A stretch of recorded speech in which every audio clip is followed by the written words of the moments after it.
Atos capítulo 1. Deus tem uma palavra ao teu coração nesta noite. 19 de agosto de 1886, alguns homens, mais precisamente 8 homens, cansado da religiosidade, do sistema religioso, eles decidem unir com um propósito em buscar a Deus. 19 de agosto de 1886. Prova para quem vai fazer... questão da prova, quem vai fazer prova ministerial. E a história continua. Eles buscaram o poder, receberam o poder do Espírito Santo, e a igreja permanece ainda hoje. Você faz parte desta história. Depois de 135 anos, estamos nós aqui na Igreja de Deus. 19 de agosto foi o início dela. Mas é interessante que eles decidiram buscar a presença de Deus, o poder do Espírito Santo. E a proposta da igreja em Vicente Pires para esse ano é mergulharmos no Espírito Santo. Me ajuda, Sérgio? Mergulharmos no Espírito Santo. Essa é a nossa proposta. A igreja, ela depende do Espírito Santo.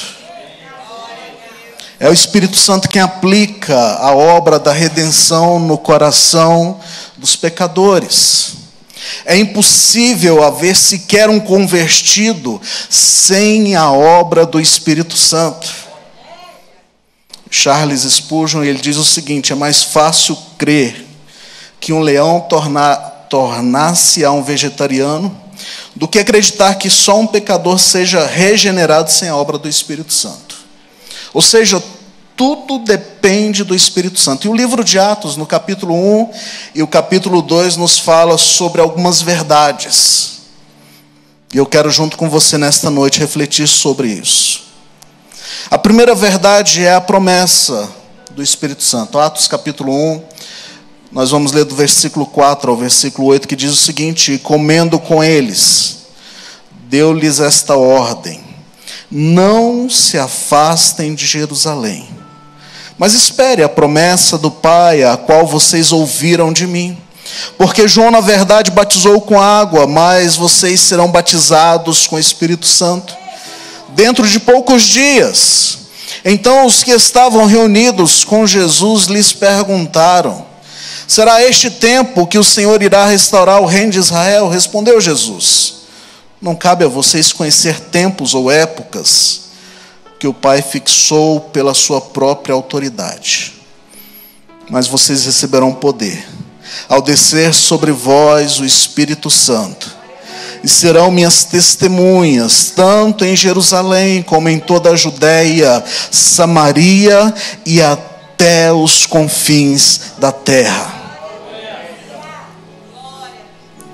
Jesus determinou aos discípulos que não saísse de Jerusalém, até que a promessa se cumprisse sobre a vida deles. Que promessa? O batismo com o Espírito Santo.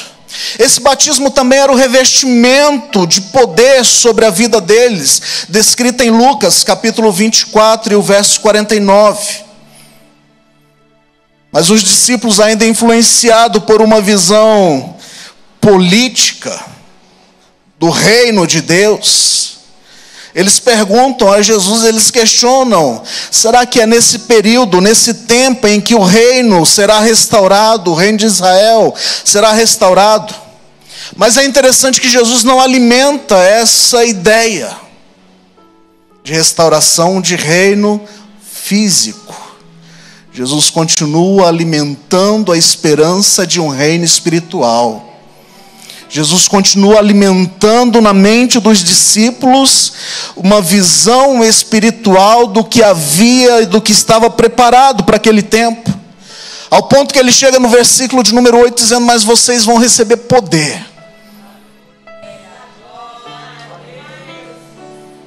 Vocês vão receber poder.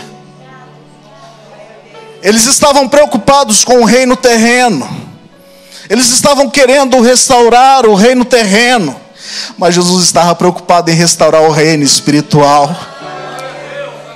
Jesus estava preocupado com a vida espiritual daqueles homens.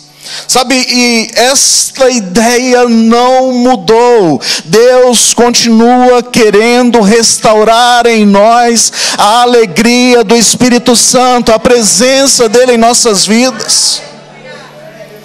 Essa promessa se cumpre em Jerusalém, é bem verdade.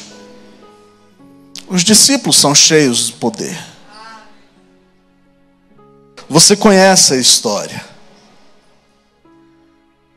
Mas a igreja continua vibrante, dependendo do Espírito Santo de Deus.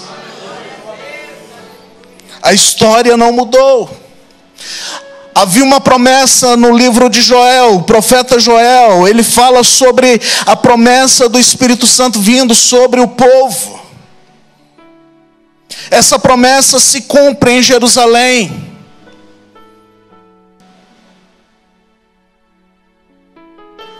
E ainda hoje, a palavra continua sendo liberada sobre as nossas vidas. Vocês receberão poder, aleluia, vocês receberão poder ao descer sobre vós o Espírito Santo de Deus. Temos uma segunda verdade, que está no capítulo 1 também, o versículo de número 14, que diz o seguinte: todos estes perseveravam unânimes em oração com as mulheres, com Maria, mãe de Jesus, e com os irmãos dele. Veja só que interessante. Os discípulos não aguardaram a promessa do Espírito Santo passivos. A promessa foi feita, então vamos ficar sentadinhos aqui esperando que vá acontecer. Eles esperaram orando. Você quer ter vitória na sua vida? Quer ser cheio do Espírito Santo de Deus? Comece a orar. Comece a buscar a presença de Deus. Comece a clamar a presença de Deus. 120 discípulos, entre eles os apóstolos de Jesus, Maria, os outros filhos.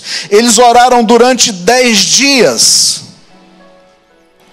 sem cessar. Você tem ideia disso? 10 dias orando, buscando a presença de Deus. Havia uma promessa: fiquem em Jerusalém, porque é lá que vocês vão ser cheios do Espírito Santo. E eles começam a clamar, eles começam a buscar, eles começam a orar, e vem sobre eles o poder de Deus. O fim desse tempo, 10 dias depois, 10 dias depois, o Espírito Santo é derramado sobre aquele povo. É interessante que esta oração no cenáculo, ela me traz 3 características. A primeira característica, ela foi abrangente.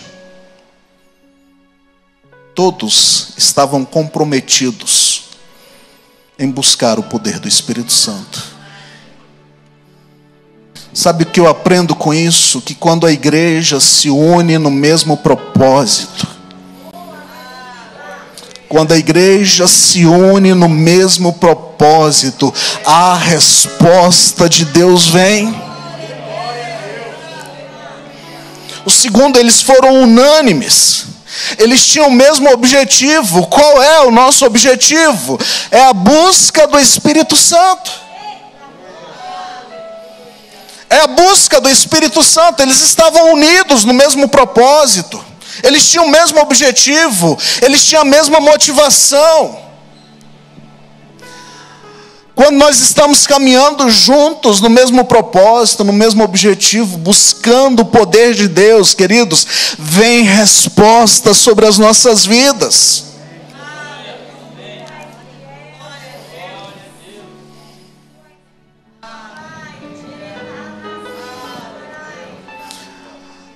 E o terceiro propósito da oração deles havia unanimidade e havia concordância.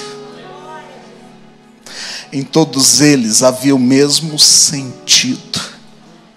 Sabe, a Bíblia diz que se nós concordarmos acerca de qualquer coisa na terra, é ligado nos céus. Quando nós buscamos, quando nós voltamos o mesmo propósito, vem resposta de Deus. Quando nós buscamos a direção de Deus, vem a resposta de Deus para as nossas vidas. A igreja que estava em Jerusalém estava unida, eles tinham o mesmo sentimento, eles tinham o mesmo objetivo. Ficai em Jerusalém, porque é lá que vocês serão cheios do poder. E eles entenderam que eles precisavam buscar o poder de Deus. Eu e você, nós precisamos colocar em nossos corações a necessidade de estarmos em comunhão com Deus, de estarmos em comunhão com Deus através do seu Espírito Santo. Às vezes a gente questiona, por que não acontece mais milagres? Sim. Às vezes a gente questiona, por que não vemos mais cegos enxergar? Por que não vemos mais respostas acontecendo? Sabe, o Pedro, cheio do Espírito Santo, ele vai passando e a sombra dele que é projetada sobre os doentes é curado.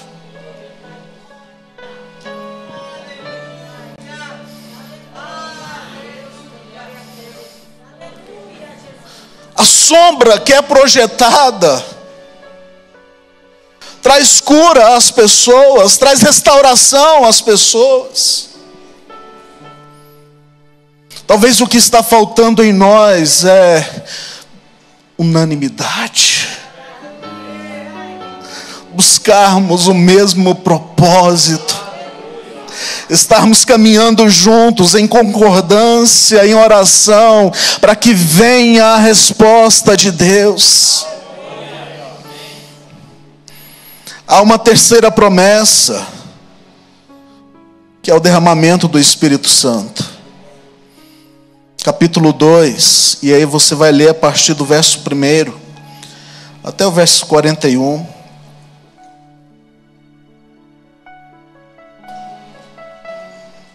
Dez dias depois da ascensão de Jesus e da oração incessante da igreja, o Espírito Santo é derramado.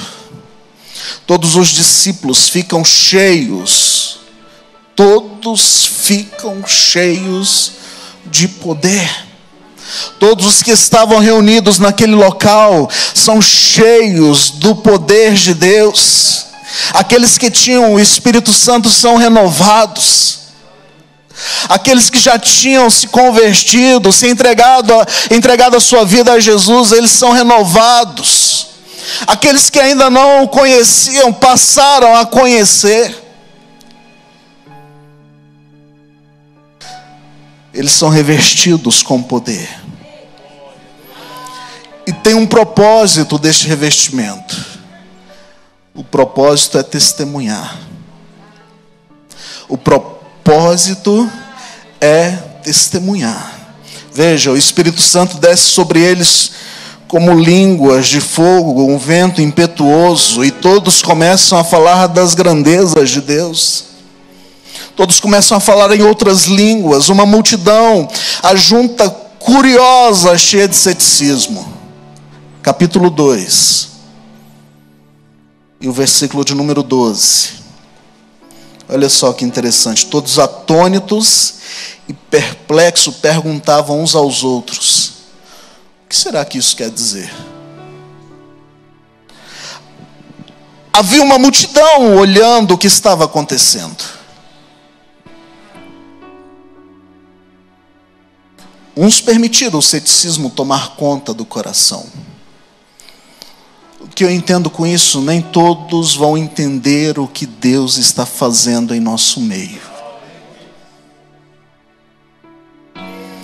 Nem todos compreenderão a obra do Espírito Santo em sua vida.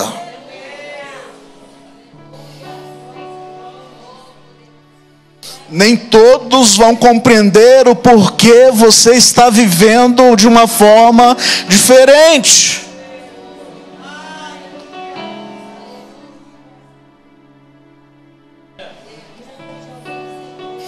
O que é isso que está acontecendo?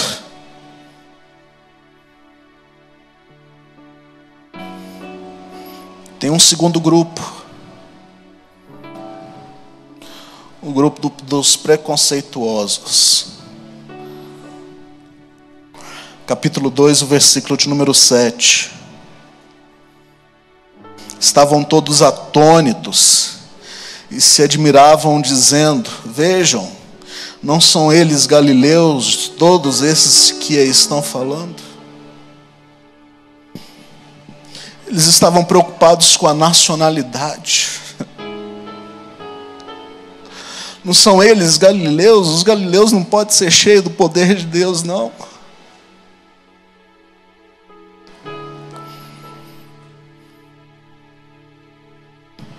Talvez vão te julgar pela sua forma de ser, pela sua forma de agir, a ação do Espírito Santo.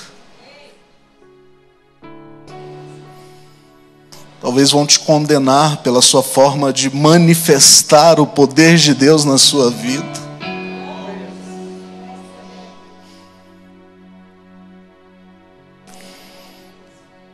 Talvez vão dizer: mas Deus não age desta forma. Talvez vão olhar para você e falar: não, mas isso não é a forma de Deus agir. Não são esse povo galileu. E tem um outro grupo. Versículo de número 13, capítulo 2. Outros, porém, zombando, diziam: estão bêbados. Talvez vão rir de você. Mas eu quero te desafiar nesta noite a dar liberdade ao Espírito Santo de Deus. A buscar a presença de Deus em sua vida. A permitir o Espírito Santo de Deus usar a sua vida. Veja, os milagres atraíam multidões, mas foi a pregação da palavra que compungiu o coração daquele povo. Cerca de 3.000 almas se converte à pregação de Pedro. Alguém que estava com medo, fugindo. Você é um deles? Não, eu não conheço, não sei quem é, não sei do que vocês estão falando. O poder do Espírito Santo veio sobre ele, e ele com ousadia começou a ministrar. Começou a pregar, começou a falar deste amor, começou a ministrar sobre vidas. Pessoas começaram a se render aos pés do Senhor. 3.000 pessoas se convertem. O sermão de Pedro é tão interessante, porque ele trata da morte, da ressurreição, da ascensão e do senhorio de Cristo. Sabe, às vezes a gente quer inventar a roda, né? Você quer dificultar o Evangelho, quer criar coisas, mecanismos. O Evangelho não precisa de mecanismos. A palavra é viva, ela é eficaz. Quem convence é o Espírito Santo, quem trabalha é o Espírito Santo. Então somente abra a tua boca, comece a ministrar. Ei, vidas serão transformadas a partir da sua oração, a partir da sua pregação, vidas serão mudadas. Oração e pregação no poder do Espírito tornaram a marca da igreja.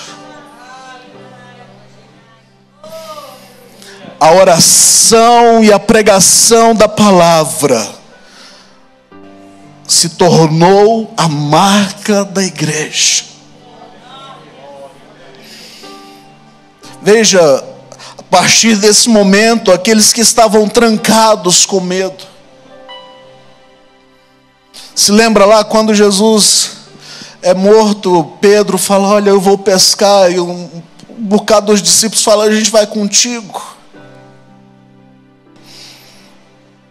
O nosso mestre é morto, fazer o que agora? E eles começam a se acovardarem do evangelho, da palavra que tinham recebidos. Eles ficam com medos, os perigos.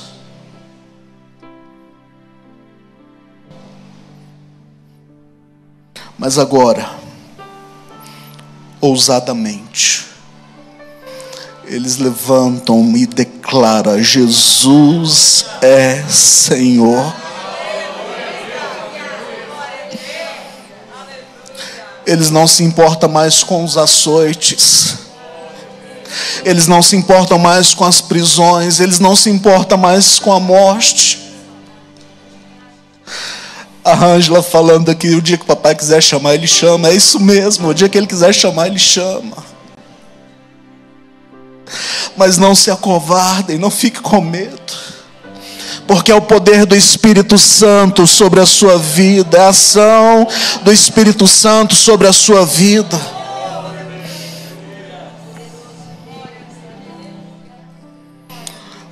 Uma quarta verdade que nós podemos aprender, capítulo 2, versículos 42 a 47. E perseveravam na doutrina dos apóstolos, na comunhão, no partir do pão e nas orações. Em cada alma havia temor, e muitos prodígios e sinais eram feitos por meio dos apóstolos. Todos os que criam estavam juntos e tinham tudo em comum, vendiam as suas propriedades e bens, distribuindo o produto entre todos à medida que alguém tinha necessidade. Diariamente perseveravam unânimes no templo, partiam o pão de casa em casa e tomavam as suas refeições com alegria e singeleza de coração, louvando a Deus e contando com a simpatia de todo o povo. Enquanto isso, o Senhor lhes acrescentava dia a dia os que iam sendo salvos.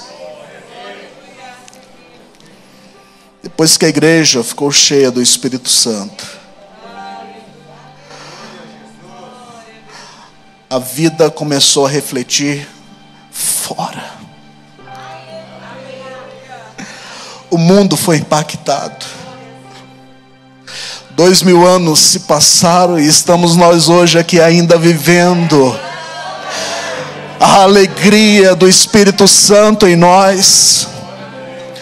A plenitude do Espírito foi percebida através da firmeza deles, de não negarem a sua fé, mas de manterem firmes, avançando. A palavra diz que as portas do inferno, elas não prevalecerão contra a igreja. Mas uma igreja cheia de poder, uma igreja que avança, uma igreja fervorosa, uma igreja que busca.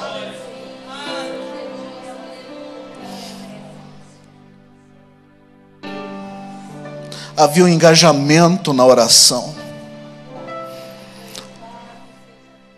Havia um engajamento na adoração.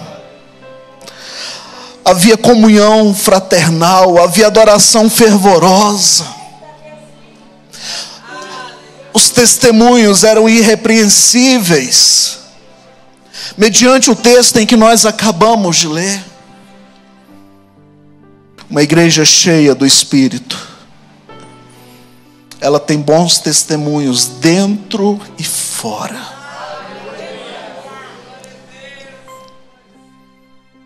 Uma igreja cheia do Espírito Santo, ela tem bons testemunhos dentro das quatro paredes, mas tem um bom testemunho lá fora.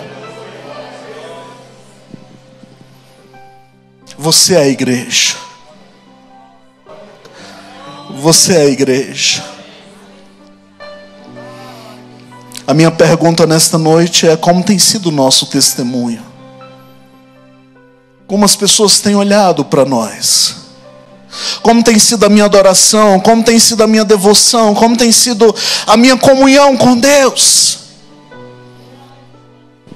O quanto eu tenho investido. Eles cresciam em santidade. Sede santos, porque eu sou santo. Sabe, há um desafio para mim e para você nesta noite. Sermos mais parecidos com o Mestre. Refletirmos a glória dele, como Paulo diz, como espelho. Refletindo a sua glória. Eu quero te encorajar nesta noite, em nome de Jesus, a ser um bom testemunha de Jesus.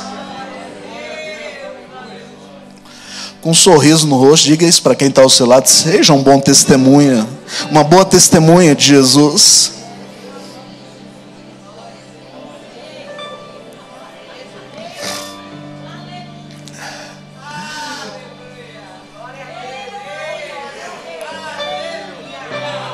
Seja uma boa testemunha de Jesus.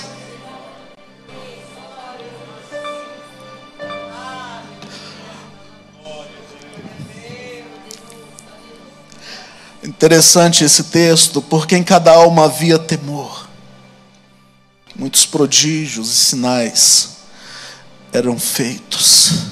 Eu estou crendo que 2022 será um ano de milagres. Em nós e a partir de nós.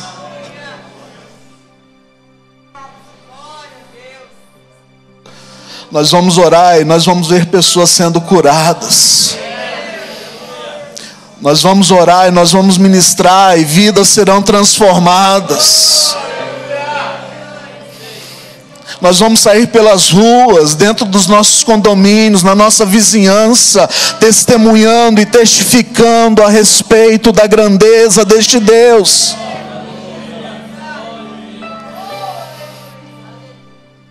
E as pessoas vão olhar para nós como olhavam para eles e falavam: olha, eles têm algo diferente. Eles têm algo diferente, eles têm algo que impacta.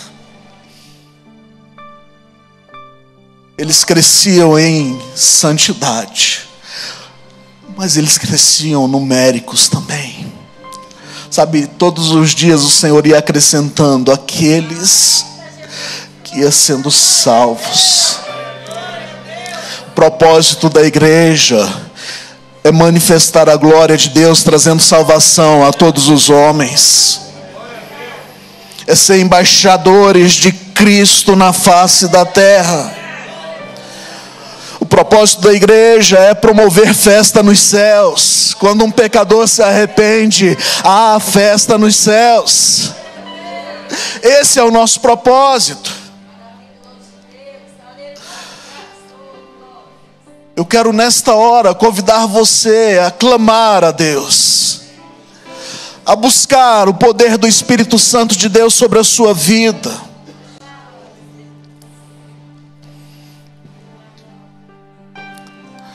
Todos os dias, Ele acrescentava os que iam sendo salvos.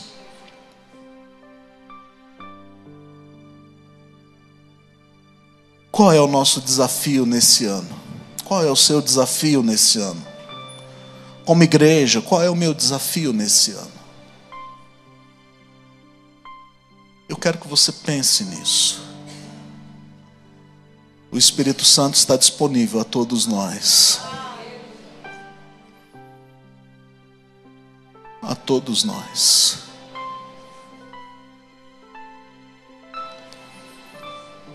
Às vezes a gente lança a responsabilidade para terceiros, né? Tem um pastor, deixa ele que ore. Deixa que ele faça. O poder do Espírito Santo está disponível a você. Deus quer usar você. Deus quer usar a sua vida. Todos eles foram cheios do Espírito Santo. todos eles foram cheios do Espírito Santo. Não ficou um sem ser cheio do Espírito Santo. E é isso que Deus quer fazer em nosso meio nesta noite. Quer nos encher, quer nos encher. E eu quero orar com você. Eu quero clamar a Deus juntamente com você nesta hora. Abra o seu coração diante de Deus e fala: Senhor, tão somente me encha. Tão somente me encha. Se você pudesse, coloque em pé.